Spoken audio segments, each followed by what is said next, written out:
Take a question from the brothers, inshallah. Brother, what is your name and what is your question for the Shaykh, inshallah? So this is a big thing in today's society, and my name is Wasim. So this is a big thing in today's society, and I'm sure a lot of people can relate to. So Brother Musa touched earlier upon if you see someone in a common place, whether it's a college, university, workplace, and you're interested, you said to get the folks involved, but even before that stage, to get to know the person in a good way, because you have to get to know the person and she has to get to know you, etc. How do you do so in a halal manner? Because I'm sure a big thing that people need to look at is limitations, and that's like some sort of framework on how to do that realistically in this day and age. Jazakallah, Brother Handsome. Sorry, Brother Wasim. I just translated your name into English, mashallah. Okay, a good name, mashallah. Jazakallah khair, Habibi. I want to tell you that, you see, there is a difference.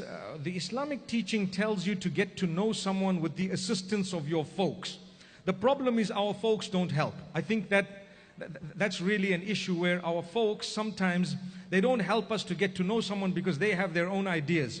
So we're faced with a challenge where people start getting to know others with the idea that if I'm going to get to know them, and if it's okay, then I'll involve my family. So they have good intentions, but in the process of getting to know someone, the emotions run high. You've donated your heart without even knowing it's donated, gone. It's out of your own bosom and it's gone somewhere else. And by that time, you now want to go back to your family and tell them something, and you've actually already drowned, if you know what I mean. So in Islam, we're taught to get to know someone, yes indeed.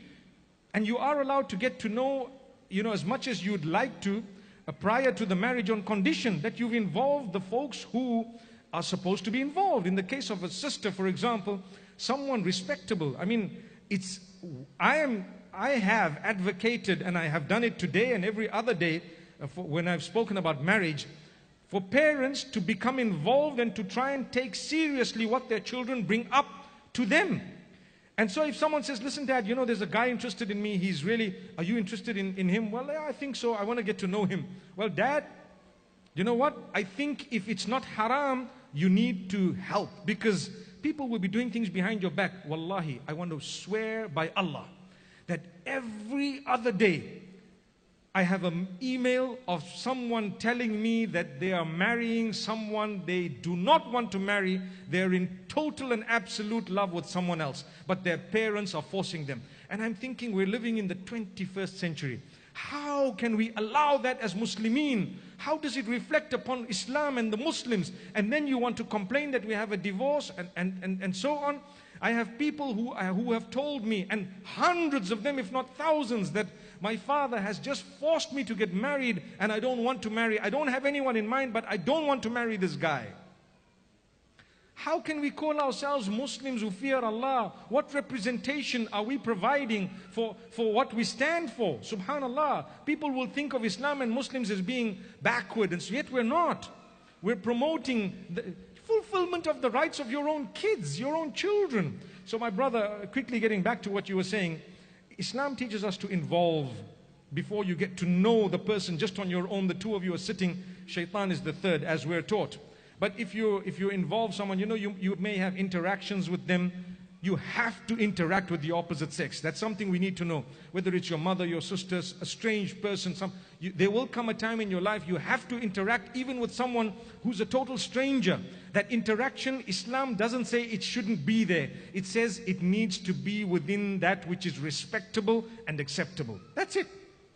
I mean, I've met millions of people, women, a lot of them who are not related to me at all. For as long as it's respectable, within the limits, acceptable, we've greeted, we've helped, we've spoken to, we've tried, wherever possible, we've helped. And the same applies to all of us. I mean, if you see someone on the street, for example, they need help, you as a Muslim should be the first one to rush to help them. You don't say, no, I'm not a mahram, I'm running away. And you wait for someone who's not even perhaps a Muslim or maybe an Islamophobe to come and laugh and do something that is nasty. May Allah protect us. So this is why we say, society, sometimes we need to understand the deen and what we're taught, rather than just doing what we think, which is not even a part of the deen. So sometimes, like I said, you have to interact with the opposite sex, you get to know them.